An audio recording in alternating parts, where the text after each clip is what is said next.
Instagram scroll করতে গেলে একটা ভিডিও চোখের সামনে আসছে, জানি না তোমাদের আসছে কি না।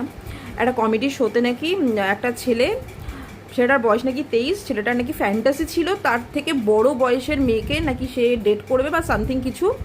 আর সেই ওরকম একটা বয়সী 27-28 বছরের বয়সী একটা মেয়েকে নাকি ডেটে নিয়ে গিয়ে সে 370 টাকার বিরিয়ানি খাইয়েছে। ঠিক আছে, তো অনেক টাকার বিরিয়ানি খাইয়েছে, কিন্তু এটা ফার্স্ট অফ অল এটা মনে রাখতে হবে।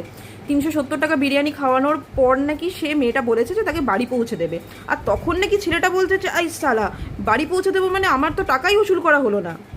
এই হচ্ছে ছেলেদের এখন মেন্টালিটি। ছেলেরা বলে নাকি মেয়েরা গোল্ড ডিগার। সিরিয়াসলি, যারা অন্তত ডেটে যাওয়া অ্যাফোর্ড করতে পারে, ছেলে হোক বা মেয়ে, তাদের কাছে 370 টাকা it's not a big deal. আর আমার মতে ভাই, মেয়েরা যারা আছো, নিজেদের টাকা নিজেরা পে করো যদি মান সম্মান বাঁচাতে চাও। দরকার নেই কোনো বড় রেস্টুরেন্টে যাওয়ার। যদি ডেটে যেতে হয়, পাড়ার চাউমিন খেয়ে নাও, মোমো খেয়ে নাও, ওটাও একটা ডেট।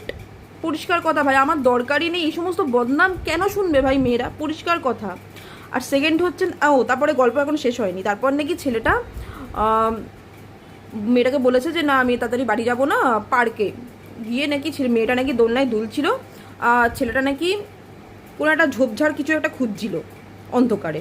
তা আমার কথা হচ্ছে যে 370 টাকা হোক বা 400 টাকা হোক বা 500 টাকা হোক বা 1000 টাকা হোক, এই বিনিময়ে তুমি কাউকে খাওয়াচ্ছ, মানে এই নয় যে তুমি তার সমস্ত অ্যাক্সেস পেয়ে যাচ্ছ।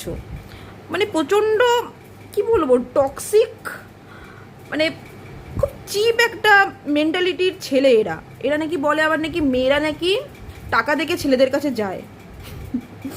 মানে বললাম তো, কিছু মেয়ে আছে যাদের বাড়িতে প্রত্যেক দিন 300 থেকে 400 টাকার কি বলবো ওটা, সুইগি, জোম্যাটো, ব্লিঙ্কিট থেকে অর্ডার আসে।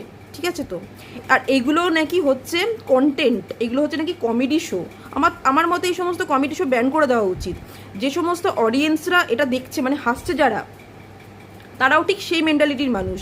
আবার যে শোটা করছে, যে হোস্ট কি প্রণীত নাকি সামথিং নাম, সে আবার নাকি বলেছে এটা নাকি গুড়গাঁওওয়ালা কন্টেন্ট, হেসে।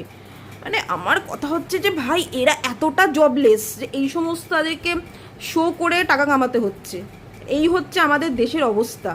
এরকম টাইপের লোকজনেরা নাকি থাকে।